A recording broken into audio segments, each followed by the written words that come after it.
The victim was standing in this median, not in a crosswalk, when police say he stepped off and was hit by a car. Coming up, how a local beauty salon is changing the industry standards. Cars are flying down River Road from Maxwell Road all the way to Holman Avenue, and they think it would help if the speed limit was changed. Many people are dropping off their ballots just like this at a drop box. With election season right around the corner, many people are dropping off their ballots at drop boxes like this one. Today, I'm learning how to make one of Sweetie's top sellers that has the customers coming back. Their exclusive flavor, strawberry banana.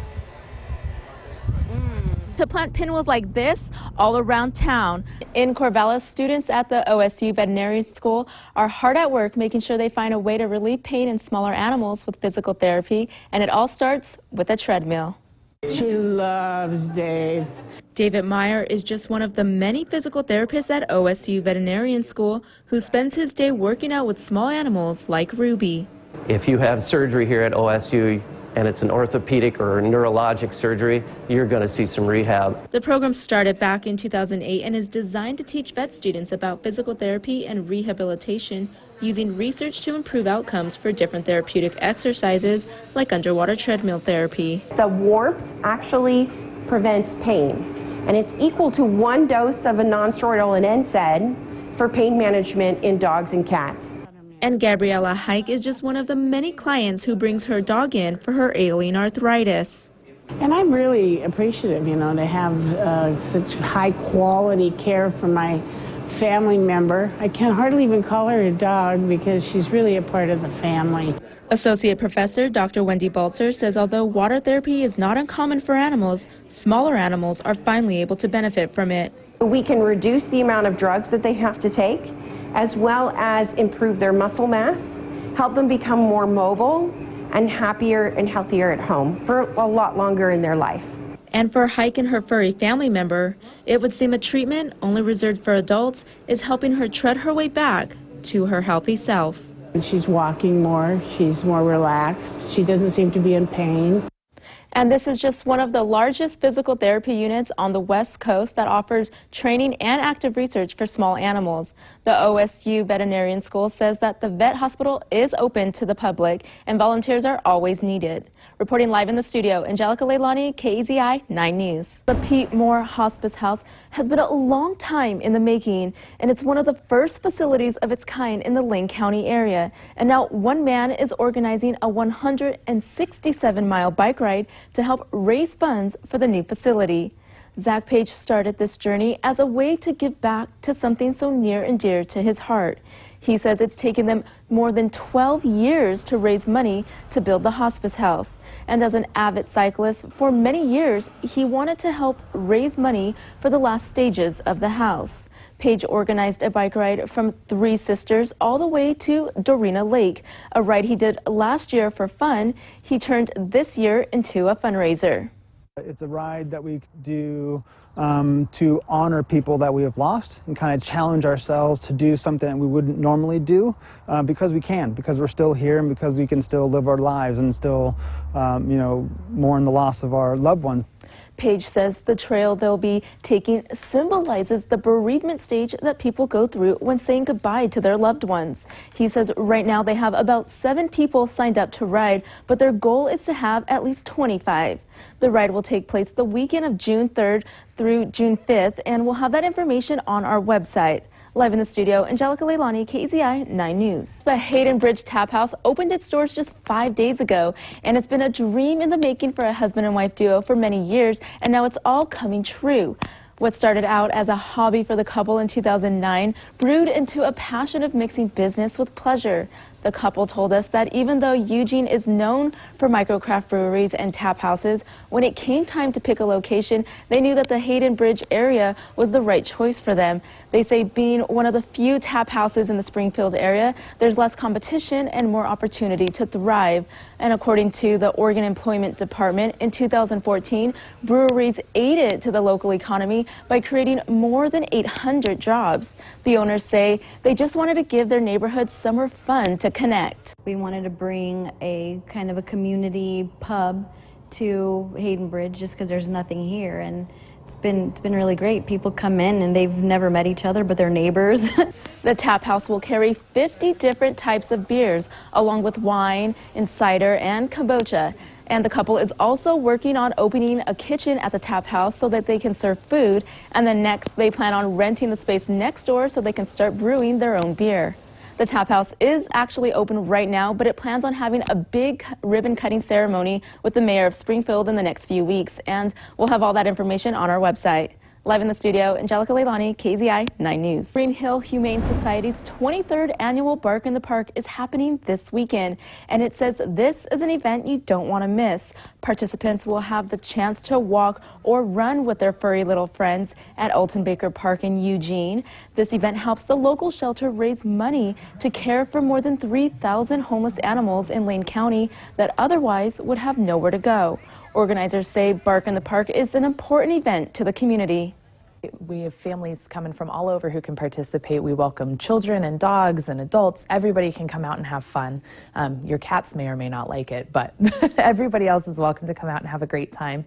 Bark in the Park is the animal shelter's biggest fundraiser of the year. Last year, it raised more than $80,000, but organizers say this year they hope to top that, and so far they're already reaching their goals. Bark in the Park takes place this Sunday, May 15th, and you still have time to register online, or you can do so the day of the event at 7 a.m., and we'll have that information on our website. Live in the studio, Angelica Leilani, KZI 9 News. It's called the Heroes Challenge, an obstacle course where residents of the community help raise money to provide PTSD therapy to our local vets. The course is 2.2 miles long, where adults and kids can climb walls, jump hurdles, and pivot through a tire course. All the money raised goes towards sending vets, first responders, and their families to a conference that helps them cope with post-traumatic stress disorder. Vets often experience more stress and trauma after their deployment, and divorce and suicide rates are 2 to 3 times the national average in these groups. And organizers say an event like this lets our heroes know they're here to help. We just really want to let them know in our community how much we appreciate what they do for us in keeping us safe here at home and abroad. Atsid says she hopes that this event inspires our community and shows our vets that we're grateful for all they do, keeping our families safe. And she says last year they raised about $3,000 and were able to send a few families to the conference, and this year she's hoping to raise $10,000. And the Heroes Challenge is open to the public and takes place tomorrow, May 14th at Camp Harlow.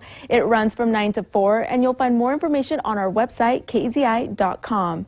Live in the studio, Angelica Leilani, KZI 9 News. Well, through the Fight the Blight campaign, the Willamette Lane Rec Center has raised thousands of dollars to help replant trees, and it's received donations not only from those in the community, but from people all over the world. The campaign was formed as a call of action with Doris Ranch Orchards, one of the oldest filbert orchards in the United States. And sadly, due to the freezing rain and snow over the last couple of years, the orchard suffered from eastern filbert blight. That's a fungus that infects hazelnut orchards in the Pacific Northwest. And because of that, the orchards need to be replanted, but the cost doesn't come cheap. Organizers say they are overwhelmed by the outpour of support.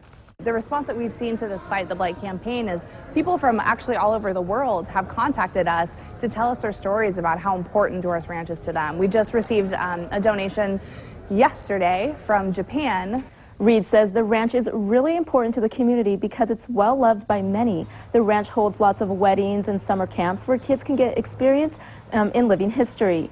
So far, the campaign has raised more than $5,000, but this is just the beginning. They hope to reach $40,000 by next year. Its next community event will take place in June, and we'll have that link on our website. Live in the studio, Angelica Leilani, KZI 9 News. Well, I had the chance to sit down and talk to 3 residents at Gateway Gardens who are celebrating their 100th birthdays this year, and 1 resident who was turning 101.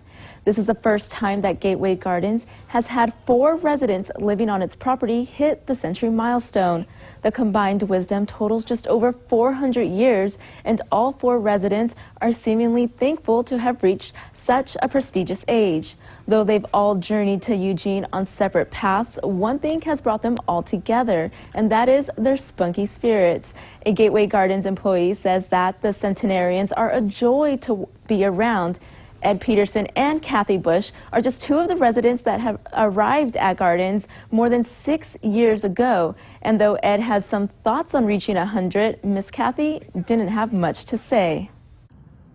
I'm satisfied that I reached 100. I didn't think I'd reach 100 for a long time. Look at me, Aunt Kate. Mm-mm. Yeah, come on, please. Mm-mm. Oh, come on.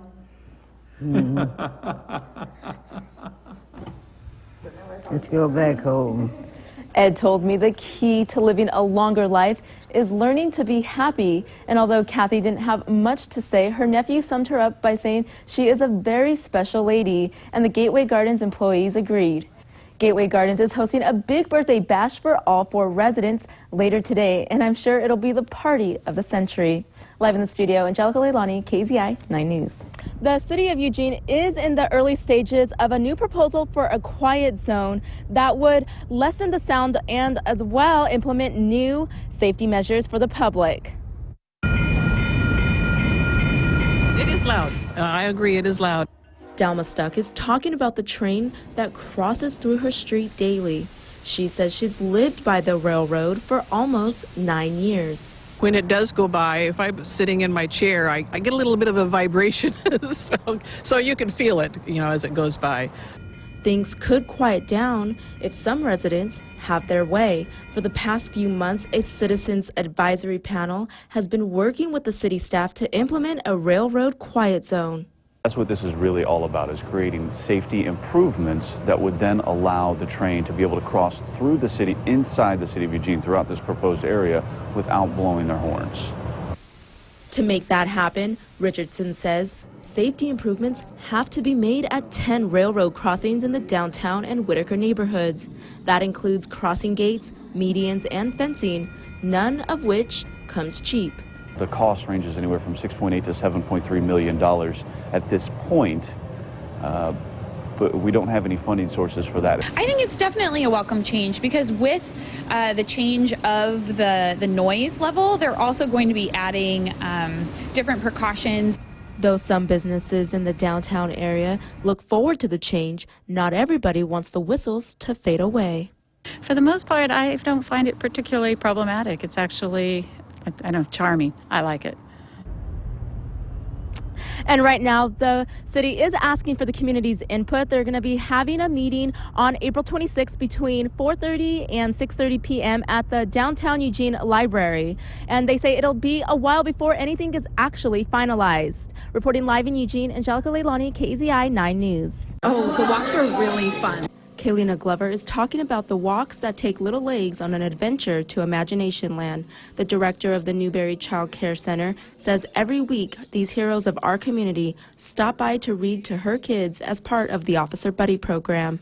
The children are always ecstatic about it. They're very excited every Wednesday when the EPD shows up. So we just love it. She says the program strives for kids learning to read and gives them the opportunity to connect with the community at a young age, and says it's great to see the police department get involved. I knew immediately that's something I wanted to be a part of. I love working with kids, and it's just such a joy to be able to do something like this. Officer Rafji says his sergeant came up with the idea as a way to shine positivity on the downtown area. He says he hopes this reinforces the idea that they are all part of the same community and wants to encourage kids to get excited about reading. I think that that's great. It's just one more positive adult in their life, modeling reading and the importance of reading. Bennett says she thinks it's an exciting demonstration for the downtown community. This is the best part of my week. I get to hang out with them, I get to play, I get to kind of siphon off some of that positive energy that they have. The kids are so excited when we show up. It's fun to just be a part of their day and to have some positive interaction with the kids. Interaction that leaves a lasting impression. The children want to become police officers now. They want to learn how to read more. Everything is a win-win in this situation. Even if kids don't attend the Newberry Center, the library does offer a variety of programs just like this for the community to take part in. Live in Eugene, Angelica Leilani, KZI 9 News. The Science Factory is actually holding viewing party this morning in just a few hours at Skinner Butte Park, and they're inviting everyone to come out and watch what is sure to be an extraordinary event. This very rare event means that from the Earth's perspective, Mercury will pass directly in front of the sun. This happens roughly 13 to 14 times per century, but it's not always evenly spaced in time. The last time one was visible was in 2006, and the next one won't be available to see until 2019. But after that, you'll have to wait until 2032 to see Mercury in transit. The planetarium director we spoke with at the Science Factory says Mercury is one of the most challenging planets to find in the sky because it's so close to the sun. So when it is visible to see, it's only visible for a short time after either the sun rises or sets. As an avid sky watcher, I've only actually seen Mercury one time in the sky, so I'm very excited for this event. We know exactly where Mercury will be. It'll be right in front of the sun. It'll be easy to find, again, with the Safe Solar Telescope. So I'm really looking forward to that. Sharp stresses the importance of safety when it comes to viewing an event like this. She says because you'll be looking at the sun, you do need proper equipment to view it, like a solar telescope. The telescope has a special filter that protects your eyes from the sun's harmful UV rays. And if you want a chance to check out Mercury crossing the sun safely, you can join the Science Factory at Skinner Butte Park this morning from 7:30 to about noon. The event is free and they'll have the safe telescopes available to share. Live in the studio, Angelica Leilani, KZI 9 News. I'm here on stage where all morning we've been talking about the Eugene Ballet Company's production of The Great Gatsby. And joining me on stage today is actually the artistic director of the show, Tony Pimble. Thank you for being here. Thank you for having me. And so as the artistic director, can you tell me what can the audience expect from the show? Well, the ballet is based on Fitzgerald's classic novel, The Great Gatsby, and in it the audience will see beautiful sets and costumes and great dancing from the Eugene Ballet. Of course, it's set in the 1920s, the Roaring Twenties, so that there'll be a lot of jazz music happening in the ballet as we tell the story. And as the artistic director, is there any challenges when you guys were putting on such a timeless story? Well, the biggest challenge was finding really good music, and we've been very fortunate to have Orchestra Next playing live. They have a jazz band of 13 fabulous all-star musicians, and the music is Wynton Marsalis, and we were very excited to be allowed to use his compositions for this ballet. And so where can the audience get the tickets to see such a wonderful ballet? Well, you can go online to the Holt Center and buy tickets online at the Holt Center box office, or you can call 682-5000. Wonderful. Well, thank you for being here with us this morning. And if you want to check out these guys and see this play, see the ballet this morning, this weekend, go ahead and check out our website. We'll post a link so you can check out Jay and Daisy. Live in Eugene, Angelica Leilani, KZI 9 News. Well, I'm here inside Tom and Daisy Buchanan's New York loft, just a day before the big production of the Eugene Ballet show, The Great Gatsby. And take a look at the video we have of Jay and Daisy rehearsing just one of the numbers they'll be performing tomorrow night. The EBC takes you on a trip back in time to the extravagant 1920s. This is a brand new production for the ballet company, and it says the entire Gatsby narrative will be acted out instead of just dancing. The sets, costumes, and choreography are also all brand new, including exclusive music. Instead of the orchestra, the conductor will lead a big band of 13 people, and after weeks of rehearsals, dancers say they are looking forward to performing. I'm very excited. I think we've put a lot of work into it, and every day it just gets better and better. So I think this weekend, Saturday and Sunday, are going to be amazing. And it's always, when the audience is out there, it's just that extra adrenaline rush. The show is full of old glamour, sophistication, and wealth of the 1920s. And after the performances, the audience members are invited to meet the company for photos and autographs. And if you want to join the Great Gatsby party, we'll have a link for how to buy tickets on our website. Our 6:30 show will have some live performances from some special cast members. Reporting live at the Holt Center, Angelica Leilani, KZI 9 News.